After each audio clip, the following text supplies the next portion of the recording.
Renungan kita pada hari ini diambil dari buku Doa, bab 23, judulnya Doa untuk Pengampunan.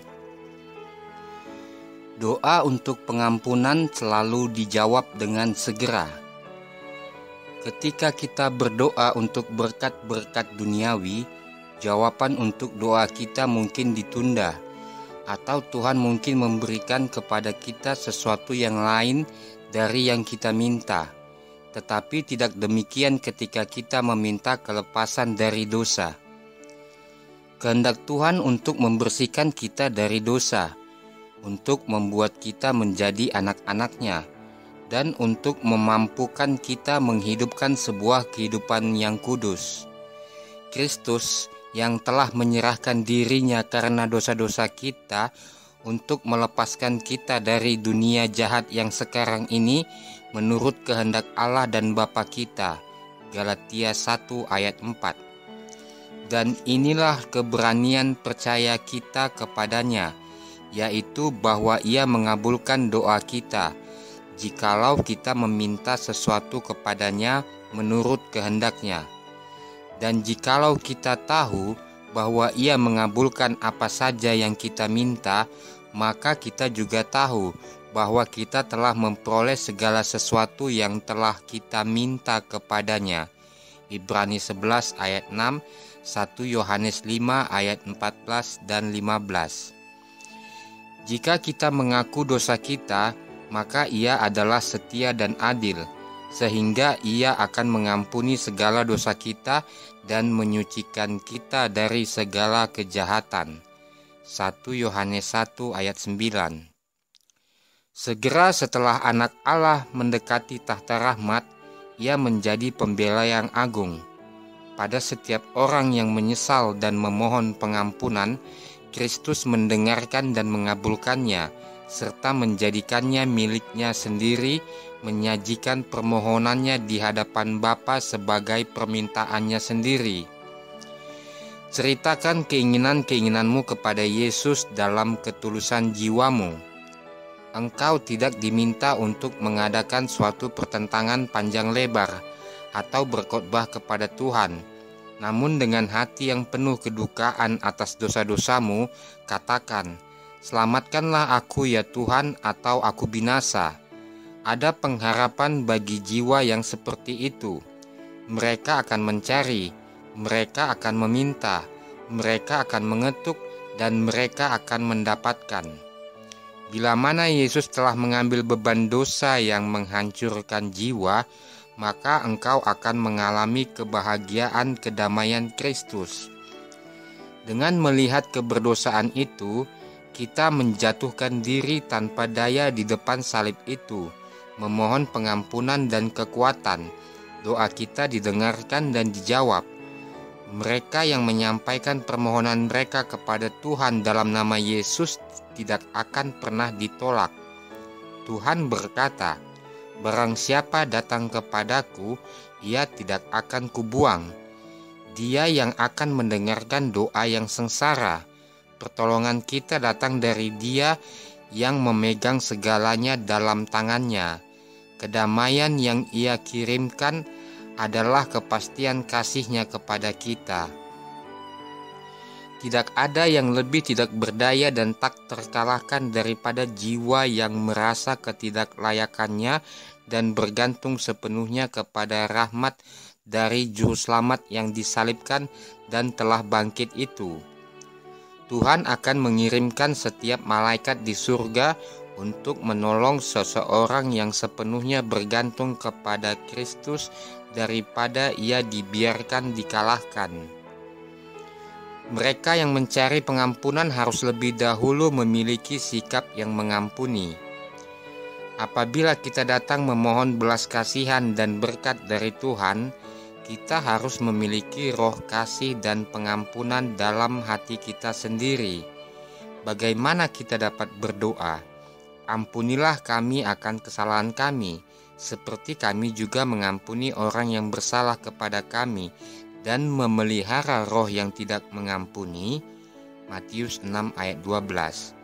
Jika kita mengharapkan agar doa-doa kita didengarkan, kita harus mengampuni orang lain dengan cara yang sama dan dalam ukuran yang sama sebagaimana kita berharap untuk diampuni. Setelah menyelesaikan doa Bapa kami, Yesus menambahkan, "Jikalau kamu mengampuni kesalahan orang, Bapamu yang di surga akan mengampuni kamu juga. Tetapi jikalau kamu tidak mengampuni orang, Bapamu juga tidak akan mengampuni kesalahanmu." Matius 6 ayat 14 dan 15. Dia yang tidak mengampuni memutuskan satu-satunya saluran yang mana melalui itu dia sendiri dapat menerima pengampunan dari Tuhan. Kita tidak boleh berpikir bahwa kecuali orang-orang yang telah menyakiti kita mengakui kesalahan, maka kita dibenarkan untuk menahan pengampunan kita terhadap mereka. Itu adalah bagian mereka, tidak diragukan lagi. Untuk merendahkan hati mereka dengan pertobatan dan pengakuan, tetapi kita harus memiliki roh berbelas kasihan kepada orang-orang yang bersalah terhadap kita, entah mereka mengakui kesalahan mereka atau tidak. Di dalam doa yang Kristus ajarkan kepada murid-muridnya, ada permintaan, "Ampunilah kesalahan kami sebagaimana kami juga mengampuni mereka yang bersalah kepada kami." Kita tidak bisa mengulang doa ini dari hati dan berani untuk tidak mengampuni, karena kita meminta Tuhan untuk mengampuni kesalahan terhadapnya dengan cara yang sama kita mengampuni mereka yang bersalah kepada kita. Tetapi sangat sedikit menyadari makna sejati dari doa ini. Jika mereka yang tidak mengampuni memahami dalamnya makna dari doa ini, mereka tidak akan berani menyebutkannya dan meminta Tuhan untuk memperlakukan mereka seperti bagaimana mereka memperlakukan sesama mereka manusia. Kita perlu untuk memeriksa hati kita sebagai persiapan untuk datang menghadap Tuhan dalam doa, sehingga kita dapat mengetahui roh seperti apa yang kita miliki. Jika kita tidak mengampuni mereka yang bersalah kepada kita, doa kita untuk pengampunan tidak akan didengar. Ampunilah dosa kami seperti kami mengampuni yang bersalah kepada kami. Ketika sebagai orang berdosa kita menghadap tahta rahmat-Nya, kita tidak dapat mengungkapkan perasaan permohonan ini tanpa pengampunan di hati kita untuk semua yang telah menyakiti kita. Atas permohonan ini Yesus memberikan komentar, "Karena jikalau kamu mengampuni kesalahan orang, Bapamu yang di surga akan mengampuni kamu juga. Tetapi jikalau kamu tidak mengampuni orang, Bapamu juga tidak akan mengampuni kesalahanmu." Pengakuan haruslah spesifik. Pengakuan sejati selalu merupakan karakter yang spesifik dan mengakui dosa-dosa tertentu. Ada hal-hal tertentu yang harus dibawa ke hadapan Tuhan.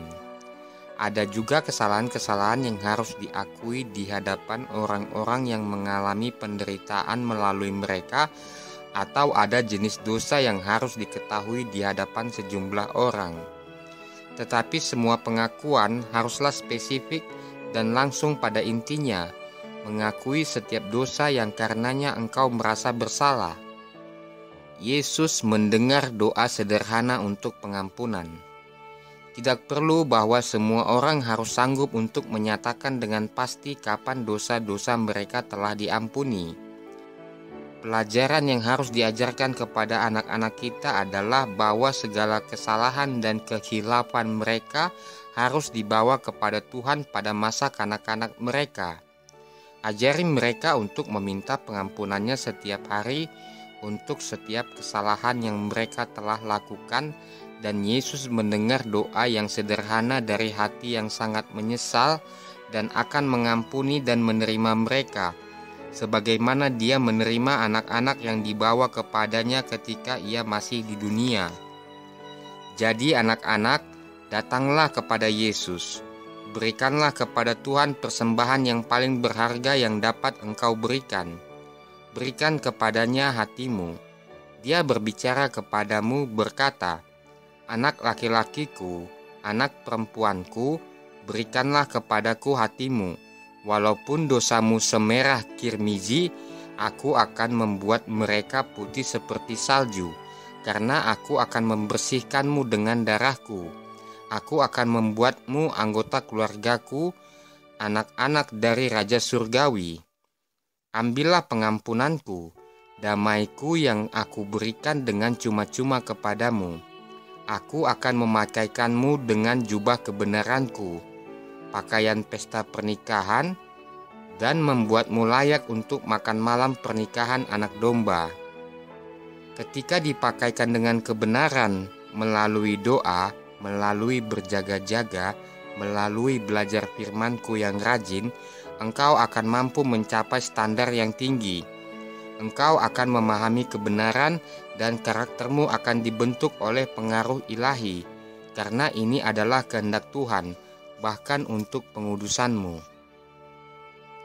Adalah sangat penting bahwa kita perlu berdoa agar kita memiliki kekuatan dari surga untuk melihat dan melawan cobaan dari musuh. Tetapi setan selalu mencari cara untuk mencegah manusia dari berdoa, dengan memenuhi waktu mereka dengan kesibukan atau kesenangan, atau dengan menuntun mereka kepada kejahatan sehingga mereka tidak memiliki keinginan untuk berdoa. Tuhan Yesus telah membuat surga dapat dijangkau oleh semua yang datang kepadanya, dan Dia mengundang anak-anak dan orang muda untuk datang. Dia berkata, "Biarkanlah anak-anak itu, janganlah menghalang-halangi mereka datang kepadaku, sebab orang-orang yang seperti itulah yang empunya kerajaan surga." Yesus menginginkan anak-anak dan orang muda untuk datang kepadanya dengan keyakinan yang sama ketika mereka datang kepada orang tua. Sebagaimana seorang anak meminta kepada ibunya atau ayahnya roti ketika ia lapar, begitu juga Tuhan menginginkanmu untuk meminta kepadanya hal-hal yang engkau inginkan. Jika dosa-dosamu berat di dalam hatimu, engkau harus datang kepada Tuhan dan berkata, "Dalam nama Yesus, ampunilah dosaku." Setiap doa yang tulus akan didengarkan di surga, dan setiap permohonan yang sungguh-sungguh untuk kasih karunia dan kekuatan akan dijawab. Doa pengampunan haruslah ditunjukkan dengan tulus. "Janganlah membuang aku dari hadapanmu, dan janganlah mengambil rohmu yang kudus daripadaku."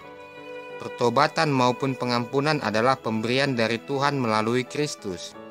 Melalui pengaruh dari Roh Kuduslah kita diyakinkan akan dosa dan merasakan kebutuhan akan pengampunan. Dia mengetahui segala kelemahan dan kekurangan kita, dan Dia akan menolong kita. Dia akan mendengarkan doa beriman, tetapi ketulusan doa hanya dapat dibuktikan melalui usaha kita membawa diri kita selaras dengan standar moral yang mulia yang akan menguji setiap karakter manusia. Kita perlu untuk membuka hati terhadap pengaruh roh itu dan mengalami kuasanya yang mengubahkan. Mintalah, maka akan diberikan kepadamu. Carilah, maka engkau akan mendapat. Ketoklah, maka pintu akan dibukakan bagimu.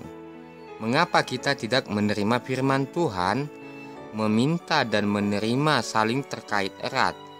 Jika engkau meminta dengan iman hal-hal yang telah dijanjikan Tuhan, engkau akan menerimanya. Pandanglah pada Yesus untuk hal-hal yang engkau butuhkan. Mintalah pengampunan dosa kepadanya, dan sebagaimana engkau meminta dalam iman, hatimu akan dilembutkan, dan engkau akan mengampuni mereka yang telah melukaimu, dan permohonanmu akan naik kepada Tuhan dengan wangi kasih. Dengan doa akan timbul berjaga-jaga dalam doa. Setiap pikiran dan perkataan serta tindakan akan selaras dengan permohonanmu yang sungguh-sungguh untuk reformasi dalam hidup. Doa yang diucapkan dengan iman akan membawa hasil yang sesuai. Tetapi sebuah bentuk kata-kata belaka tanpa ketulusan yang sungguh-sungguh dan keinginan yang kuat untuk sebuah pertolongan tanpa harapan untuk menerima tidak akan menghasilkan apa-apa. Jangan biarkan pemohon yang seperti itu berpikir dia akan menerima sesuatu dari Tuhan. Mereka yang datang kepada Tuhan harus percaya bahwa Dia ada dan bahwa Dia adalah pemberi upah bagi mereka yang rajin mencari Dia. Demikianlah renungan kita pada hari ini yang diambil dari buku Doa, bab 23, judulnya Doa untuk Pengampunan. Sampai jumpa di audio renungan berikutnya. Shalom, Tuhan memberkati.